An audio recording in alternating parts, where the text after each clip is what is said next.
Saya begini, tanya kepada Tuhan, tangan saya begini, tek lah. Kenapa tangan saya mesti begini? Jadi begini itu mengenalkan diri, nol gini, tek, setelah itu gini.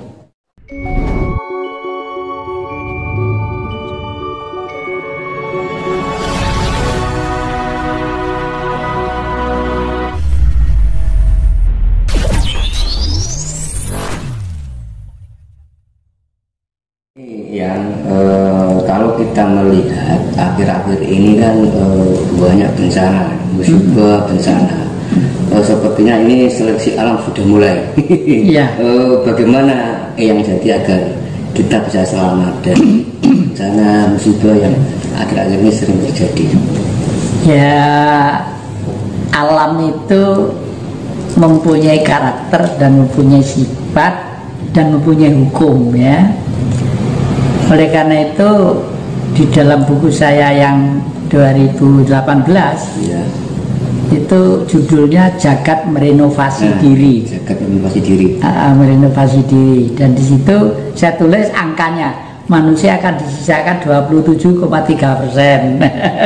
Kalau angka itu saya tanya siapa? Tanya pada Tuhan. Loh, Tuhan harus takoni lu. Selama ini yakin itu apa kalau nggak untuk tanya ya? Jangan sampai Tuhan rawon yang enak di mana? Tidak boleh, tidak boleh. Tapi yang penting-penting saja lah. Karena apa? Karena bumi itu ini masih lumayan akhir ini, ya. Bahkan dulu bumi itu pernah meledak. Itu meledak sekian ribu tahun yang lalu atau juta tahun, ya tahu ya. Itu karena magma ini di tengah-tengah bumi, api dan bumi masih belum kondusif, belum ada batu-batu, belum ada akar-akar pohon, belum ada tumbuhan, meledak, ambiarnya pecahnya menjadi planet-planet, menjadi bintang-bintang itu sebagian, ya. Lalu karena api itu mempunyai sifat menyerap, ya, terhimpun, terbentuk lagi menjadi bumi. Pada waktu terbentuk lagi menjadi bumi, Sang Maha nanti itu pengen berada, bahasa saya pengen berada di tempat dolanan niki mau, gitu lah, ya. Saya ke dolanan yang Maha itu nggak srengenge iso, nggak bulan iso, nggak bumi ya termasuk dulinane. Karena supaya beliau itu romantis dan tahu dolanane, beliau berhidup jadi kita ini yang disebut Tuhan, gitu loh, ya. Jadi bumi itu terdiri lempengan-lempengan. Dan lempengan-lempengan itu suatu saat akan mengalami pergeseran, ya. Dan untuk ini hanya manusia yang peka terhadap alam yang bisa menangkap, peka terhadap alam, ya. Dan jangan takut mati oleh karena alam, tidak boleh, ya. Nanti kalau kita takut mati oleh alam, hati-hati perlu, menjaga ekosistem perlu. Tapi kalau kita takut mati oleh alam, akhirnya itu emosi spirit kita menjadi spirit yang sudah mulai error. Karena ini mempengaruhi pemilihan kita. Kalau mati nanti roh itu tidak membawa apa-apa, membawa ikat ini ndak, membawa cincin gini-gini ya ndak, bawa anu ya ndak, baju ya ndak, gitu. Bahkan daging, tulang, tubuh, urat saraf, otak, mata kembali ke sang peminjam. Siapa yang meminjami? Bumi. Ya? Bumi. Daging ini dipinjami tanah, tulang dipinjami air, ya. Lalu darah dipinjami api, darah api, lalu udara yang kita hirup dipinjami udara. Makanya kalau malam, karena kakek itu sudah tua, udah diem gini, tangan saya begini, pasrah. Nah, akhir-akhir ini ada bacaan yang enak sekali. Adik-adik pernah mendengar ya peristiwa di Kupang, Nusa Tenggara Timur, itu kan kewering banget, terus kena bencana gede banget gitu. Banyak rumah kebakaran, kering. Sekarang nih, Dek, Iya. mujizat Allah ya Sang Maha. Sumber air itu jernih-jernih seperti lapindo tinggi-tinggi gitu. Lalu ada danau biru, aduh biru banget gitu. Danaunya besar gitu lah. Itulah alam ya. Alam akan bergerak sesuai dengan hukumnya. Nah, tetapi seyogianya kita itu ya sudah, jangan memikirkan alam yang terlalu tinggi, cukup mengerti terhadap alam sehingga kita ini hidup itu sudah kosong, zero, nol, itu istilahnya nol. Makanya kalau saya bilang begini ya, itu kalau saya ditanya seseorang, enggak, kalau misalnya saya mencari barang saya yang entah HP di mana tuh pernah di rumah ini, rumahnya kan gede panjang gitu, mencari HP, mencari di mana tuh nggak ketemu, cucu-cucu kuliah semua. Saya begini, tanya kepada Tuhan, tangan saya begini, tek, nah kenapa tangan saya mesti begini? Jadi begini tuh mengenalkan diri, nol gini, tek, setelah itu gini, tangan ini nunjuk misalnya begini, saya ke sana, ya ada di sana, ternyata taruh di atas kulkas. Kemarin itu seperti itu gitu loh ya. Jadi semua bisa melakukan seperti itu, cuma kebiasaan bisa pandai. Oleh karena itu kebiasaan itu sudah ditulis oleh leluhur-leluhur kita dengan biasa untuk berperilaku angen-angen bener, pikiran bener, tutur kata bener, pribadi bener, bergaul bener. Nah, ini yang perlu dijabarkan secara umum. Iya, ya. Angen-angen bener. Sebelum ada pikiran itu ada angen-angen. Ya. Semua adik-adik punya angen-angen. Tempatnya di otak sebelah belakang. Ya. Kalau adik-adik atau kita atau kakek perutnya lapar, mesti pengen makan karena punya perut. Perut menggerakkan saraf, saraf menggerakkan otak, baru otak bekerja. Mau makan apa? Karena di rumah sendiri, makan di meja makan. Wah, ternyata belum masak karena pada repot kayak gitu, ya. Lalu wah kalau gitu cari makan keluar aja, karena cepet keluar. Buka dompet dulu ya, buka dompet dilihat dompetnya ada duitnya apa enggak gitu, itu ya. Jadi kerja otak ini sebenarnya ada. Terus itu untuk kepentingan pribadi.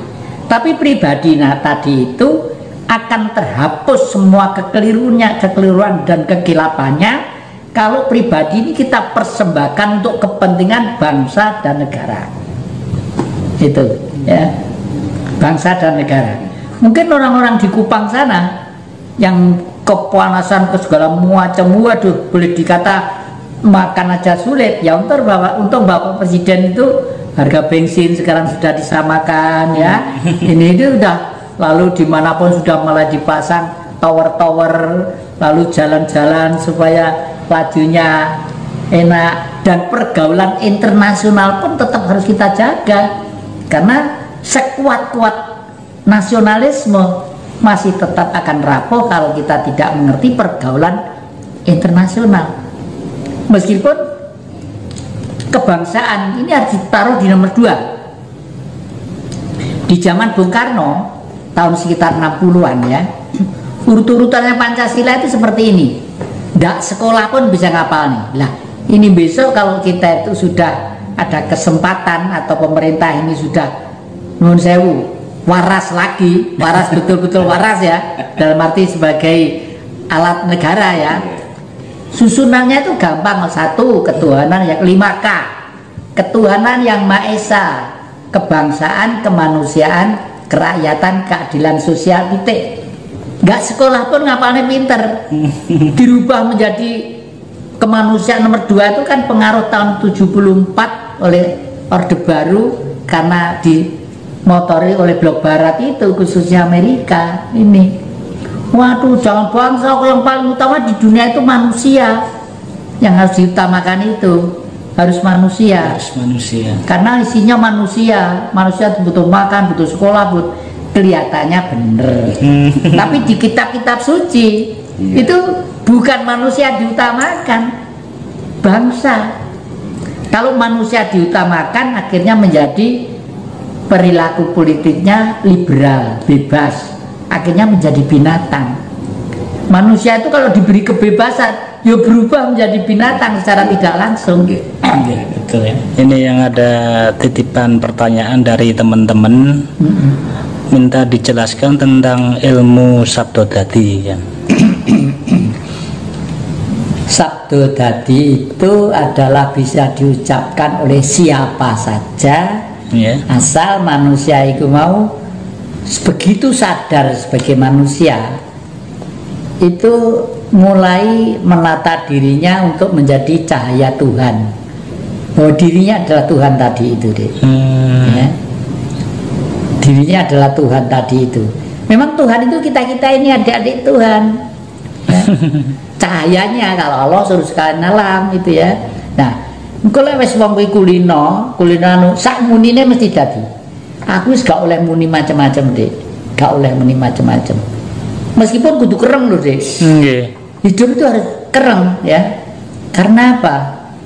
Karena dunia ini sebagai orang politik ya. Politik itu tidak harus berpartai politik, tapi semua kegiatan itu harus dilihat dengan kacamata politik. Kegiatan ngaji rasa itu manfaat ora untuk kepentingan negara. Buat saya manfaat. Manfaat.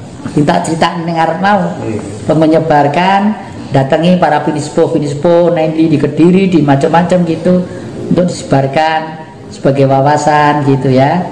Lalu apa itu setelah itu supaya seseorang itu mandi, Nggih. yaitu mau kudu latihan rilo, sabar, terima, temen, jujur, pasti berbudi luhur. Berbudi luhur sak ucape iki mesti bakal selakon. Itu kuncinya yang ya. Iya. Iki aneh iki. Aku iki senengku iwak mujair, seneng. Nggih. Nah, terus aku lek nyekar ibu bapak nang Blitar, iku mesti mampir makame yang mujair. Karena ikan mujair itu ternyata ya enak, sedep, terus gizinya akeh, anti kolesterol, gini macam-macam gitu. Nah, terus suatu saat Mbah Buyutku Dalang itu dimakamkan di satu desa. Desane tonggoku sebelah etan kono. Karena dalang dan karena tempat itu tempatnya orang-orang fanatik beragama, tidak boleh ditaruh di situ. Tidak boleh. Dan itu dirusak, makamnya dirusak. Iya. Karena dalang itu ngebong menyang, dalang itu musyrik sirik, wayang-wayang segala macam gitu. Barang dirusak, wong pirang-pirang anu lho, Dik. Gila kabeh.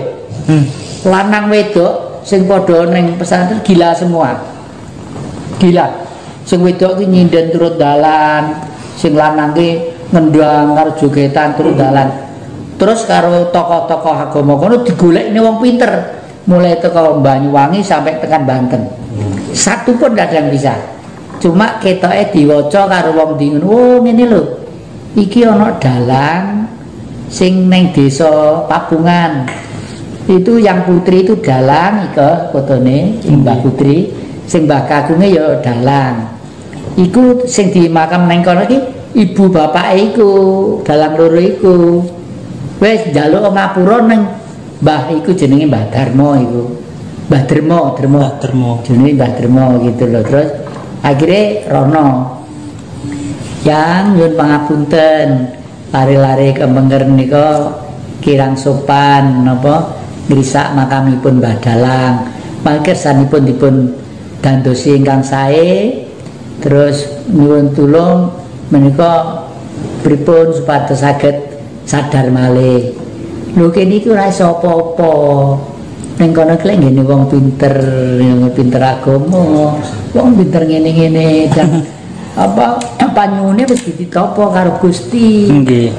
Anu ngapunten yang sampun pados tiyang saking mriku ngatos dugi mriku mboten dawuhipun nggih yang saya wis lek pancen tombo ning teko kene kae ning sumur mburi ki ana banyu. Ton ngombe banyu kene kabeh. Sumere sesenggot ngene kae, Dik. Nggih. Senggotan jomblang ngene kae. Diombeni Dik, waras kabeh, Dik. Waras kabeh. Saiki makame iki dipelihara ditekel apik karo kono. Padahal mbakku wis muni ngene. Lek pancen ning kono ngresiki ngruguti ya sebelahe kelak joglangan kali ya. Tulang-tulangnya digedah digurne kali ya ora apa-apa. Wong asale kabeh teko alam balik ning alam. Ben kentir ning ndi ngono. Nggih. Lek kene wis sedo lah manusia-manusia seperti itu termasuk mati sak jroning urip. Jadi mati sebelum meninggal gitu loh ya.